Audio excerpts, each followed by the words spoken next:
ekintu kino simanyi oba wali okirowoozezaako, wali weebuuzizzaako lwaki basobola okujja ne basenda omuntu mu kifo wabadde amaze emyaka egisoba mu 10 n'omusobyo, naye nga mu kifo ekyo okujjawo buli kimu akirina ekikakasa nti ye mutuufu ateekeddwa okubeerawo, empapula zonna, sitampu zonna ng'azirina, naye ne bamuggyawo, ate ne batajjaawo omuntu omu, ne bajjawo abantu abawera, ne watabaawo kigenda mu maaso.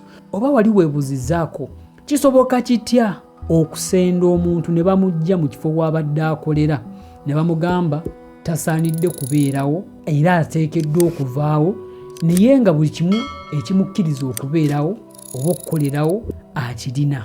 Kakati kiikino tulina kye bayita sisitimu. Sisitimu y'empanga oba y'ensengeka y'ebintu, naye ng'ebintu bino bisengekeddwa okusobola okubaako kye bikyusa ku bwongo bw'omuntu oba ku ndaba y'omuntu. Twatondebwa nga tulina amagezi gaffe nga tusobola okulowooza nga ffe, naye ate kyangu nnyo omuntu okukwata obwongo bwo n'abudamejinga ng'abulaga ekintu ekirala, obwongo bwo nga kizibu kyakubuzza oba kubulifreshinga ne buddayo nga bulina okubeera. Kakino kyenjogerako. Ezimu ku nsonga ezireetedde ekintu kino okulaba ng'abantu bangi bakaaba, naye ng'ate be basinga okunyigirizibwa, naye ng'ate tebasobola kwerwanako okulaba nga bavamu okwo okunyigirizibwa. Ekimu ku kintu ekyaleeta ekyo ly'essomero oba sisitimu y'essomero. Ekirala ye sisitimu ya religion oba eddiini.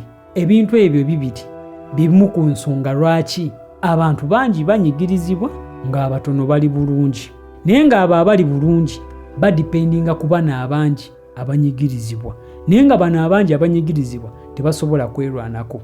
Kati ekintu kino kikolebwa bwe kiti: omuntu yenna nga wayitako mu ssomero, omuntu yenna nga wayitako mu religion setting oba mu kkanisa oba mu muzikiti, anyway as long as ddiini, obwongo bwo bulina ekintu kye bwateekebwamu kyekiriwa. Bw'obanga ku ssomero bw'atuukanga leeti, omusomesa yakubonerezanga nakkuba embooko, naye nga mu kutuukako kwa leeti walina ensonga lwaki wali otuuse leeti, naye nga bakugamba tolina kunnyonnyola, tolina nsonga gy'owa lwaki otuuka leeti. Etteeka ligamba bayisaawo emu mwenna muba mulina okuba nga muli mu kiraasi, lwaki gwe otuuseemu kitundu, nga bakugalamiza oba olina nsonga ki oba ensonga yetegerekeka nga bakuli embooko, obwongo ne bukikwata nti bayisaawo emu oba olina okuba nga watuuse dda ku ssomero. Era n'obanga walina ebintu byonna by'okola obanga tebikusobozesa kutuuka mu budde, wafubanga okulaba otuukiriza ekyo oleme okubonerezebwa n'ofuuka omuddu w'eryo etteeka. Naye ng'ate naawe olina ebintu nga ggwe oba oli awo ebyandikulemesezza okutuukira mu budde, naye olw'ensonga nti eri gy'olaga tebagenda kuwuliriza oba tebalina nsonga gye bagenda kuwuliriza, n'olwekyo olina byonna obbireka ogondere kiri ekyo. Namba emu, ku ssomero waabangawo ebifo bye wali toteekeddwa kuyitamu era nga bagamba nti awo tokkirizibwa kuyitawo. Kati singa kakutandanga n'ogeza n'olinnyamu ekigere mu ekyo ekifo kye baali bataddewo nti tokkirizibwa kiyitamu, embooko zaakulyanga ate zitali ntono oba wafunanga ekibonerezo ekitali kitono. Kati obwongo ne babuteekamu nti bwe bakugamba nti kino tokikola toteekeddwa kukikola, newankubadde nga tofunye ensonga lwaki, kubanga ebifo ebyo abaana tebaaweebwanga nsonga lwaki temuteekeddwa kuyita wano, obanga ensonga ezaaweebwanga zaabanga nnafu, nga bakugamba nti singa abazadde baba bazze wano we batuula, oba singa abasomesa baba ne meeting ey'ewabweru wano we batuula. Naye ng'ate meeting ey'ewabweru egaana etya omuntu okuyitamu singa olunaku olwo tewaba meeting oba tewaba kigenda mu maaso oba tewali mukolo gwonna gugenda mu maaso mu ekyo ekifo, lwaki mba siyitamu? Naye nga ebyo byonna bikolebwa okulaga nti waliwo ky'oteekeddwa okukola, waliwo n'ekyo tateekeddwa kukola. Byonna ebyo byakolebwanga okwongera okusiba obwongo bwo, okubugonza, oyongerere ddala okugondera kye bayita etteeka, newankubadde nga lyali likunyigiriza obanga newankubadde walina ensonga lwaki oba olimenya. Ekirala, bwe wabeeranga mu ssomero, singa kakutandanga n'oyogera mu kiraasi, embooko yali egenda kunyooka oba baali bagenda kuwa ekibonerezo, tokkirizibwa kwogera wadde newankubadde ng'omusomesa taliimu temukkirizibwa kwogera, era singa mwayogeranga ennyo amaloboozi ne gayitamu ng'ogenda okulaba layini y'abasomesa nga bazze, lwaki muleekaana ne basooka buli omu ne bamuwa ezize. Kyokka ng'ate mu kiraasi omwo temubadde lesoni egenda mu maaso, naye tokkirizibwa kwogera ng'oli ku ssomero oba ng'oli mu kiraasi newankubadde nga temuli musomesa oba nga tewali lesoni egenda mu maaso. Ebyo byonna ebintu ebyo nga byongera ddala okusiba endowooza oba okusiba obwongo bwo, okubunywereza ku kye bayita etteeka. Awo bwe twavangawo waaliwo ekintu kye bayitanga ekya pass mark. Ne bagamba mu subjects zonna ze babanga basomesezza olina okufuna marks ezitakka bwe ziti, ne bateekawo range gye baagala. Era nga kyakirina okukakatako okufuba ennyo okukola oba okusoma ennyo ebitabo.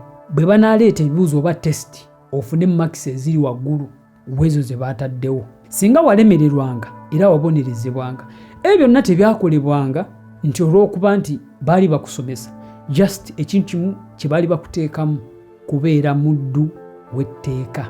Newankubadde ng'etteeka eryo likunyigiriza tolina kwogera, okitegedde. Awo nkyali ku sisitimu y'essomero, engeri gye yanywezaamu abantu oba engeri gyatukyusa obwongo. Omusomesa bwe yakuvunaananga mu nsobi, wali tolina lukusa lwennyonnyolako nga tokkirizibwa kuwoza na musomesa. Era ng'omuyizi oyimirira otya nga oyimiridde n'omusomesa nga muli mu kkaayana ng'ogezaako okumulaga ekituufu. Ebyo ebintu byonna baabikola naye nga babikola kuva ku siteegi esookera ddala nti bakuyingiza mu ssomero. Ekituufu essomero kyandibadde kifo abantu gye bayiga ebintu eby'enjawulo ebisobola okubayamba mu bulamu oba ebisobola okubafuula abantu abagattako, nga essomero likusomesa obuvumbuzi. Naye ekisinga okwewunyisa, abavumbuzi abasinga tebayitana mu sisitimu eno y'essomero. Kati eno sisitimu yo yadizayiningibwa nga eyina okusomesa abantu okugondera amateeka, ng'eyina okubakyusa obwongo, ebateekemu obwongo obulebevu, nga mu butuufu oli ajja n'akutwalako ekikyo, naye olw'okuba nti omanyi ayina amaanyi mu mateeka, tojja kusobola kuwoza naye oba tojja kusobola kumwesimbamu kubanga omanyi ayina amaanyi. Nga ku ssomero omusomesa bwe yakuvunaananga mu nsobi, nga mu butuufu obadde tokoze ensobi, naye nga tosobola kweyogera kubanga okimanyi musomesa, ate tosobola kuyimirira na musomesa nti muwoze, nga tekisoboka.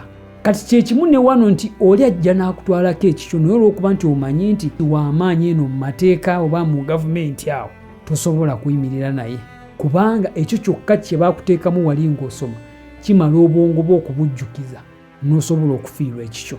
Kati ate bwe tudda ku ddiini oba ku institution ya religion, njagala osooka okitegeere nti eddiini teyigiriza abantu kwerwanirira oba kwerwanako bo nga bo, wabula eyigiriza abantu okugirwanirira okulaba nga esigalawo. Y'ensonga nti bw'otunula stories ez'enjawulo eziri mu bitabo ebikozesebwa biraga nti oba ziraga nti olina okubeera omuntu ow'eddembe, omuntu mulamu, omuntu omukakkamu, nti ne waaba oli alina ekintu kyo kyakutwalako toteekeddwa kulwana. Olutalo si lulwo, olutalo lwa Mukama.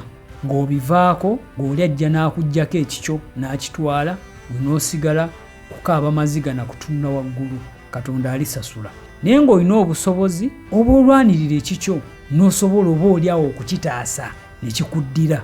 Omanyi ky'ogamba nti ekyo tekibadde kyange, ekyange tekisobola kunzigibwako, naye ng'ate ekikyo bali mu kukitwala. Emu ku ngeri eddiini gyekyusa oba institution ey'eddiini gyekyusa oba gyezze ng'ekyusa obwongo bw'abantu. Kankweyo ekyokulabirako oba kankweyo omulimu omutono, eno exercise gwagenda ogyekolera. Gezaako okunoonya abantu mu community w'owangalira oba gezaako okuzza akatambi emabega gye wawangalira. Noonya abantu nga yakulira mu famire, nga si bannaddiini nnyo ate ng'omuntu oyo teyasoma nnyo oba nga teyayitako mu ssomero. Abantu abo balina okusalawo okuba kwabwe, emitima giba gyabwe, olw'ensonga nti obwongo bwe tebwali poisoned oba obwongo bwe tebwateekebwamu entiisa eteekebwamu mu ssomero n'okuyita mu ebyo ebisomesebwa mu madiini.